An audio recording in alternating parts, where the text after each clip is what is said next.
अंबरनाथमध्ये एका सेवाभावी संस्थेच्या शाळेत शिक्षकाने अल्पवयीन मुलांवर लैंगिक अत्याचार केल्याची संतापजनक घटना समोर आली आहे। या प्रकरणी अंबरनाथ पश्चिम पोलिसांनी नराधम शिक्षकाला बेड्या ठोकल्या आहेत।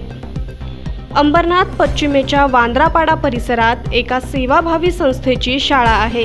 या शाळेत परिसरातील गोरगरीब विद्यार्थी शिक्षण घेतात। यातील काही अल्पवयीन विद्यार्थ्यांसोबत इथला शिक्षक अश्लील लैंगिक चाळे करत होता।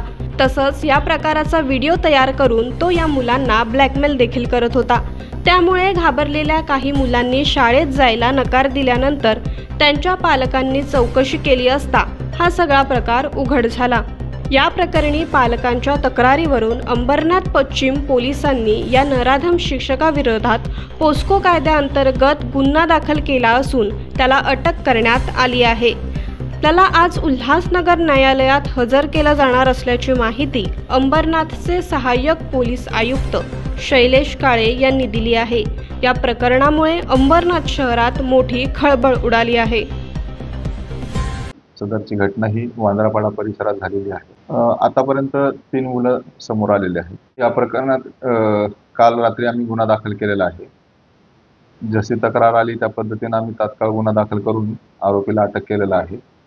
आज आरोपीला कोर्टात हजर करून त्याचा PCR घेतोय आणि त्या अनुषंगाने तपास चालू आहे।